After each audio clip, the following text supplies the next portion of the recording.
welcome back to my channel, Historical Belle. I am Marie of Historical Belle. This is Molly McIntire. This is Emily Bennett. And welcome to Project 1 of the Molly McIntire Project, where I am working on recreating all of Molly's iconic outfits from her 6-book series. Today I will be making Molly's Meet outfit, the outfit that she appears in the cover of her book, Meet Molly. As I've been going through and recreating these outfits, I've also been going through and rereading the books, which I haven't done in a really long time. I can't remember exactly when, but I do remember most definitely that I chugged through the American Girl doll series in 3rd grade because my teacher gave me a lot of free time, and I just went to the library and I read American Girl doll books, and it was perfect because a lot of the American Girl doll books start when the characters are in 3rd grade. So I was reading about these characters that had a lot that they were just like me, and I the same age. We were going through similar situations, except for a lot of them, similar situations in relationships to parents and friends. Not similar situations as in World War II. So Molly's book, her first book in her series, Meet Molly, is set in 1943. In late October to early November. Of course, Molly is, her year is 1944, but that's just kind of the year that encapsulates most of her story. It really takes place from 43 to 45. Now, of course, in Meet Molly, we see that this is late October, and of course, late October is Halloween season, so I thought, what better way to make a Meet Molly costume than as my Halloween costume? It's perfect, right? So, let me show you how I did that. Today I will be showing you how I made the skirt, the dicky, and then also how I got the sweater, which was a little bit of a roundabout process. And then I will be showing you how I did the accessories and made the accessories in a separate video because this one is already getting a little bit too long. Alright, so now it's time for me to start working on the skirt for my Molly cosplay of the Meet Molly dress, her original outfit that she comes in when you take her out of the box. I am very excited. I have been gathering patterns for this for forever. And I'm actually, for the skirt, I'm going to use this one that I very recently just made, the Butterick Retro 1947 pattern, that is Butterick 5214.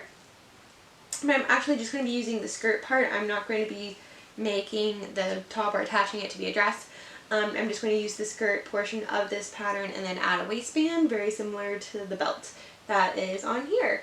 And yeah. It should be pretty easy, and let's get started. Molly's skirt is made out of wool, but I couldn't find the right wool in the right color of navy, so I ended up using a cotton flannel that has a little bit of a wool-like texture and look, if you will, for my Molly cosplay. Is it exactly the right shade of navy? No. Did I realize how hard it is to match shades of navy while making this outfit? Absolutely, it is very difficult. Now, Molly has a 4-panel A-line skirt, which I had the perfect pattern for in that Butterick pattern. So here I am cutting out the 2 front panels and the 2 back panels. Instead of the belt, which the pattern calls for, I transformed that belt into a waistband, and also I added a pocket, which Molly does not originally have, but I do think that she would incredibly appreciate. The skirt went together really fast because, well, it only has 4 panels. That's really only 4 seams, and then you add a waistband. The pocket was probably the most tricky of the parts. And yes, there's only 1 pocket on the side because the skirt also closes on the other side. So, well, you can't put a pocket right where the zipper is. Well, I guess you can, but it's just more complicated in that I didn't do that, and that's not how the pattern said to do it. So here we have Lucky being a super wonderful sewing helper. She always is so good. Here is the back of the skirt and the front of the skirt, and now we're going to pin those sides together, leaving a little room at the top for the pocket and then a little room at the other side for the zipper. Lucky really liked the fabric for Molly's skirt. She approved highly. She really liked sitting on it. Now, also this pattern went together super duper fast because I had just made it a few weeks ago at the beginning of September for the Haunting in Venice seance, which was so much fun, and you should definitely check out that video if you haven't already. It's about making a 1947 dress and jacket, and then I was invited to a seance in honor of the Haunting in Venice movie premiere based off of the book by Agatha Christie, Halloween Party. I guess this skirt pattern just really says Halloween to me. I don't know, it doesn't really have a lot of spooky vibes, but I think it's a great classic skirt pattern. Of course, something that was different from when I made the pattern last time is that I'm not making a belt. Actually, I don't even think I made the belt at all last time. I didn't think the outfit needed it. But this time I am using the belt pattern piece, but as a waistband. The waistband had a really good width, I thought, to make a nice thin waistband. So I just folded the ends in, of course, ironed those flat, and then folded it in half, pressed it so I could see where the middle was, and then folded the two edges into the middle to make a nice waistband. And now here I am pinning that onto the skirt and top stitching it down on my sewing machine. So I like to top stitch waistbands. Stitching them from the back, it just never looks as nice on the front. So always top stitch your waistbands. I thought I had a better handle on this Molly project than I did. I'm hoping to have this done for Halloween, which is almost a week from today. It's a week and a day from today. And it seems like the sweater is not, as I originally intended for it to happen, is not going to be done. Sadly, because the family member who is going to be making this sweater fell possibly a couple times. I'm not sure if it was like one big fall or like a couple smaller falls, but anyway, it's not good.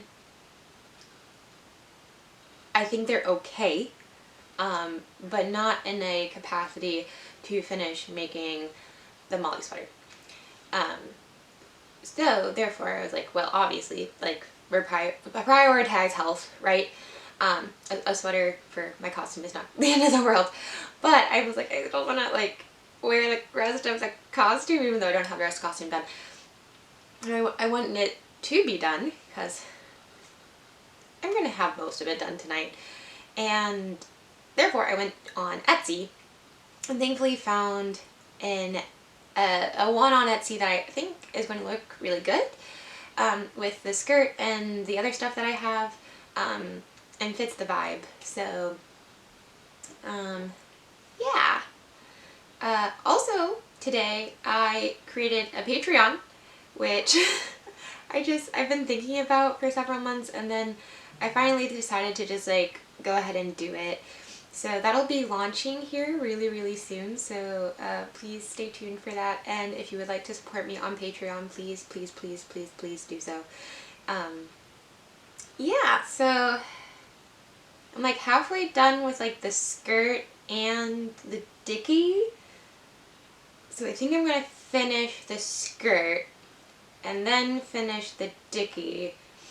And hopefully, cross our fingers, the sweater gets here by Halloween. Maybe even like a little bit before Halloween. The shipping said anywhere from like the end of this week to Halloween. So we'll find out. It'll be fine. It'll be fine. It'll be fine. I also got stuff from Amazon for last week. Anyway, it came in last week. I'll be unboxing that later though. But yes, right now it feels like very discombobulated because I have like, I think I technically have all of the parts either here or coming to me, but they are definitely not all together. So let's fix that. I use this 7-inch black zipper to fasten the side of my skirt. I got it at a thrift store just the other day for 99 cents. I love it when that happens. And I wasn't even thinking about the skirt when I picked it up. I just thought, ooh, a zipper for 99 cents? Yes, please. And then it so happened that I would immediately use it. I do not like to install zippers by machine. I prefer to do it by hand, so I'm doing it by hand. All right. So the skirt is almost done. I just have to hem it, but let's try it on. It's not going to be as tight around the waist as I sometimes makes things. Let's see. Okay, and then the pocket goes here. Okay, this is the front.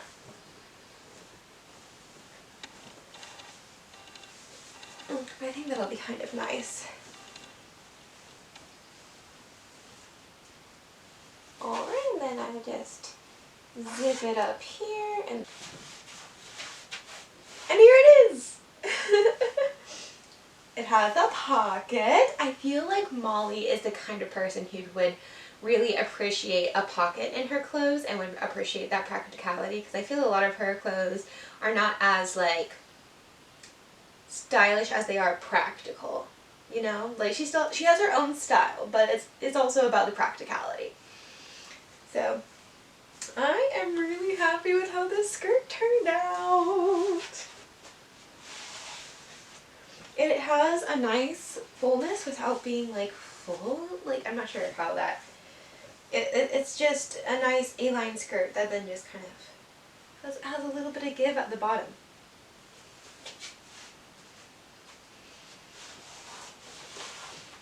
Now I just have to put a hem in it and get the rest of my costume together. I feel like it's really coming together now. Like, seeing the skirt, oh my gosh, like I'm actually gonna look like Molly McIntire.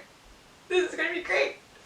All right, next up in our creation of Molly's neat outfit, we have the dicky, which I remember very distinctly getting Molly and going through all of her clothes and changing her clothes for the first time, and I was mesmerized, fascinated. I was like, what is this? It is just a collar.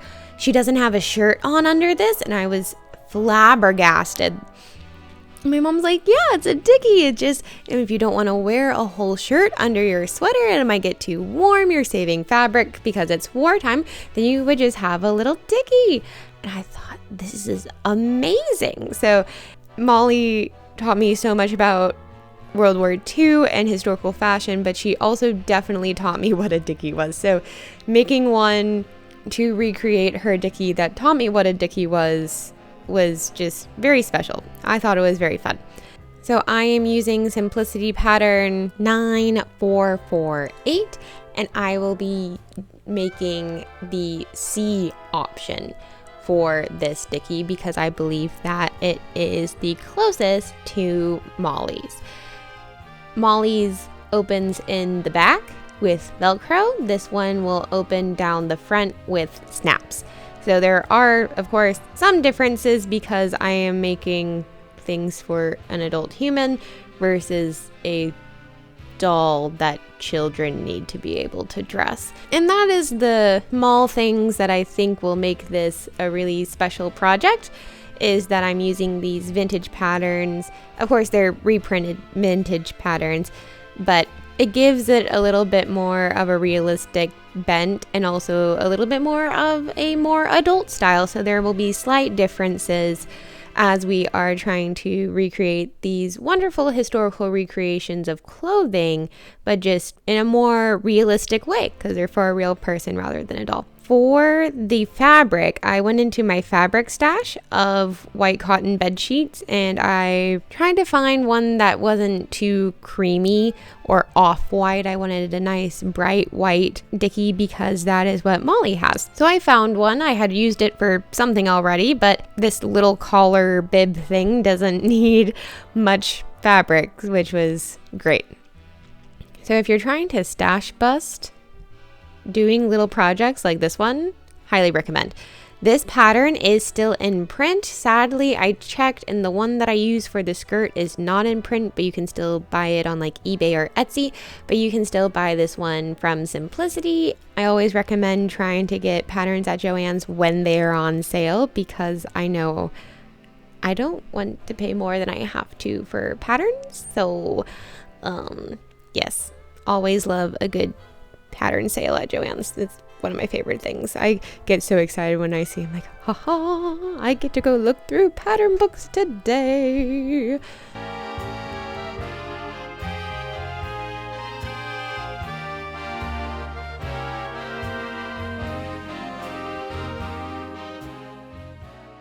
One of the details that really made this Molly's collar and not just any old collar is the navy blue rickrack trim that Offray Ribbon sent me. So thank you so much, Offray Ribbon, an American design group. I will link them down below if you're interested in seeing their websites. I pinned on this blue rickrack, this navy blue rickrack. The only navy blue rickrack they had was the jumbo size, and I was a little concerned that the jumbo was going to look too big, but it actually turned out to be the perfect size. So if you're looking for rickrack for making your own Molly collar, definitely get the navy blue jumbo rickrack. It is perfect. Like, look at this. It is amazing. So of course I went ahead and I stitched on the rickrack, and then I added the back to the collar, pressed that flat, snipped all the little places that I needed to make sure it was going to lie flat, because part of having a Peter Pan collar is having it lay flat. Molly's Dicky is described as being a Peter Pan collar, and if you're wondering why it's called a Peter Pan collar, it actually has to do with a theater costume. Yes, the Peter Pan collar gets its name from the collar of the costume of Maud Adams' costume when she played Peter Pan in 1905 and made that like her iconic role. And there's been other updates to the collar and they become associated with other characters, but really Maud Adams is the one who started it. And basically since the 1920s, this style of collar has become very associated with children's wear and youthfulness.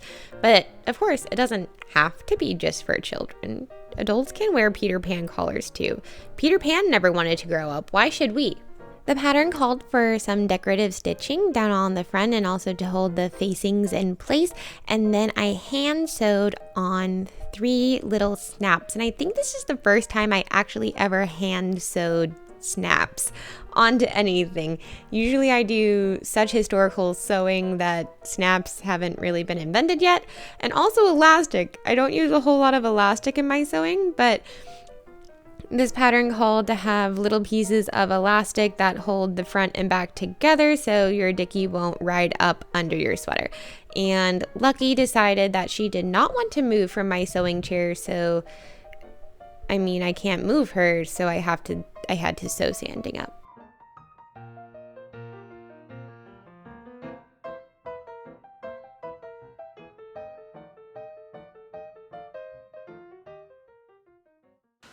So the dicky is done. Here, I'm going to try it on over my shirt for you. So it has the little elastics on the side, and then it has 3 snaps up the front.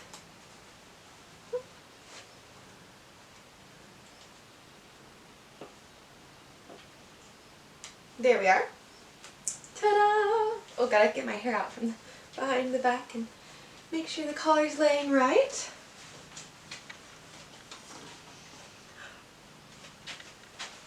But yeah, here it is. I think it looks a lot like Molly's. Like, I am very happy with how this turned out. I used that vintage simplicity pattern, and then, well, and I have the skirt, of course, and now I'm just waiting on the sweater. So, update on family member who fell. They're doing better. So, she's working on getting the sweater, but I was like, don't rush, whenever, it's fine. So we might have a sweater update in a little bit. But I also have the one coming from Etsy. So I think that's the one I'm going to use for Halloween. And then we'll update it with like the sweater later, whenever that gets done. For Halloween, Molly wants to be Cinderella. That is her first thought. I want to be Cinderella, and then my two friends, Linda and Susan, they can be the ugly stepsisters, or just the stepsisters. They can just, they're fine. They get to wear a cool dress, right?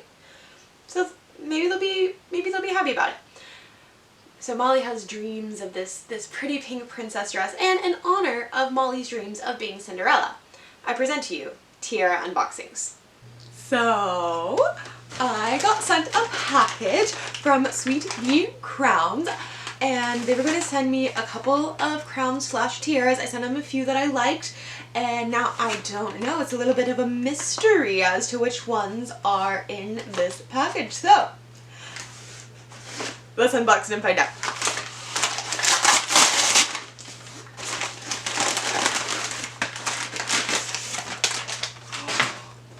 Look at this box! I love it. This is adorable.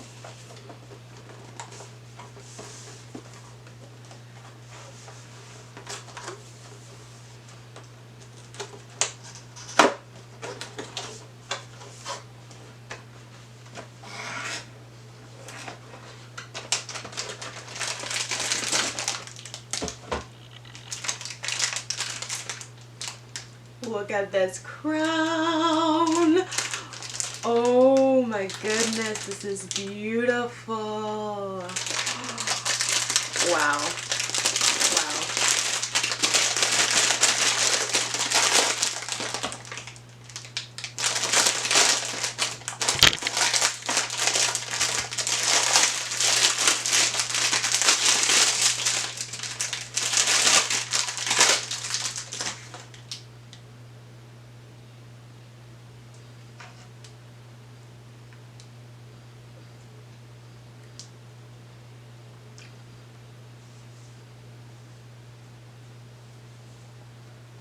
I'm a queen.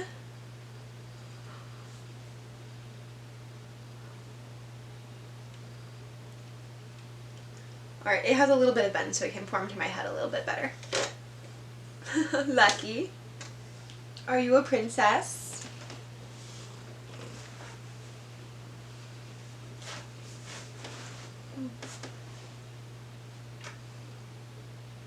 Aren't we some beautiful maidens? Yes, we are. Well, thank you so much, Sweet Bee Crowns. This is absolutely beautiful. Beautiful. I'm thinking about what outfit I should wear with this. There are too many. Maybe I should just make an outfit to go with it. Oh, it's just so pretty.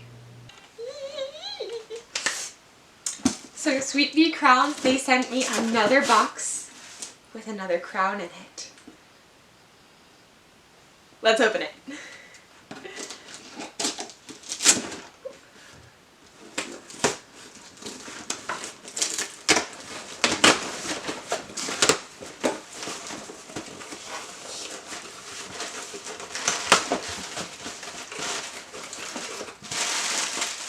Ooh.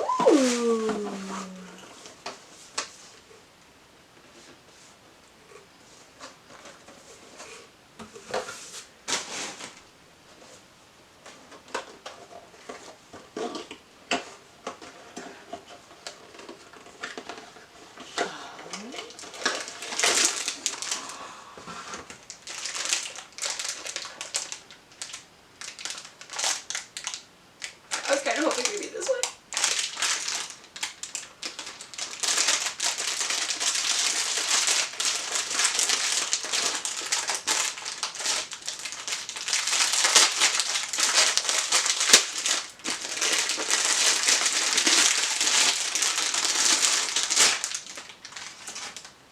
Oh, that's so nice. It comes with matching bobby pins to help pin it into your hair.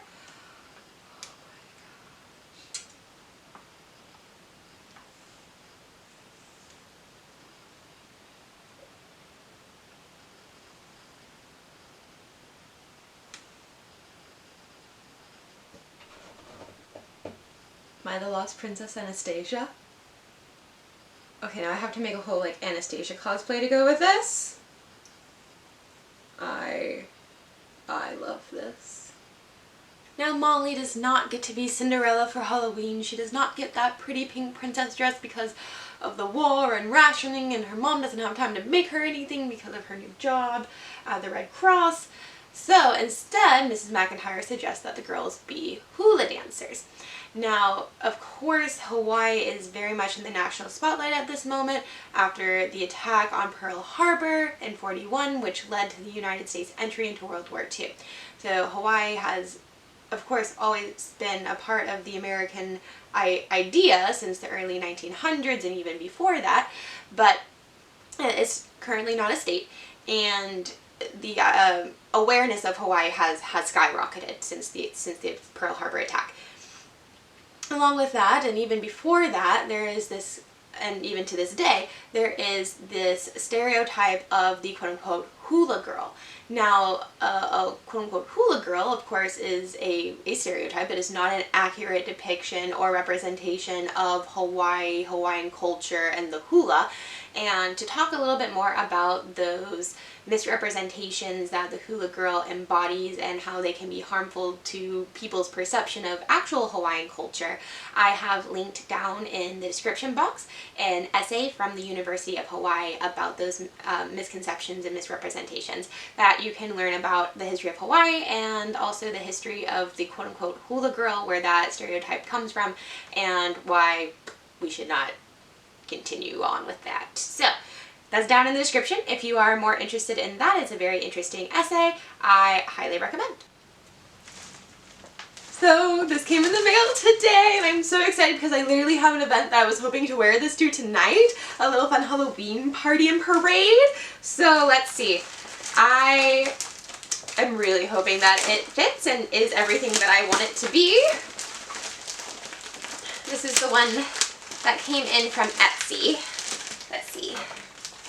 It is nice and strong. Don't want to hurt the sweater at all.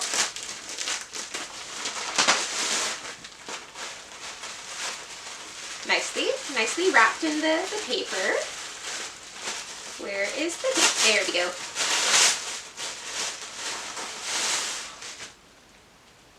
It feels good.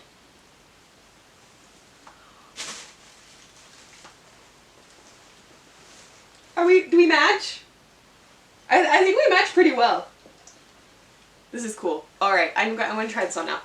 Let's try it on. Might be like a little big. It said it was like a man's. Oh no, it fits good. The sleeves are like a little long, but I kind of like that in a sweater. Otherwise, I think it fits pretty well.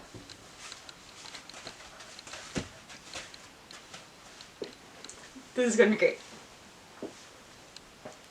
I feel like I finally found, like, you know, just gotta keep looking on Etsy and then finally find something that kind of works. I am still excited to see the one that Steven's aunt is going to make, but this will be perfect for tonight.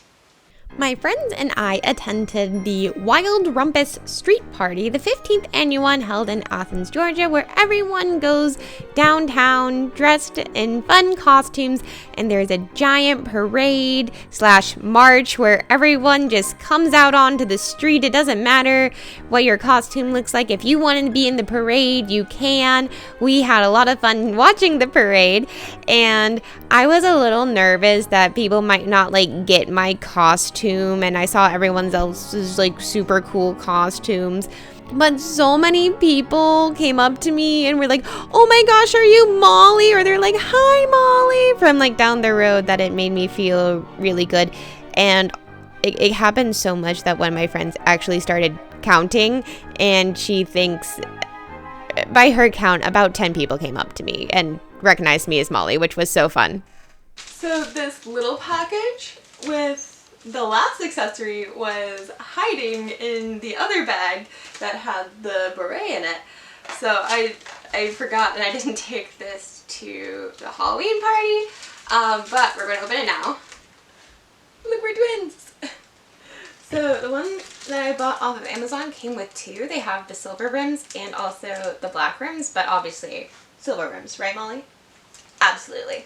So here it is. Here it's the completed ensemble, all of the outfit pieces, all of the accessories. I am so happy with how this turned out. I wasn't sure how it was all going to come together, but it came together in such an amazing way. I'm so happy. My inner child is so happy.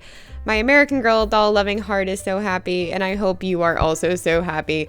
Thank you so much for watching, and please subscribe because you will not want to miss the next parts of the Molly project coming out soon. Until next time, take care.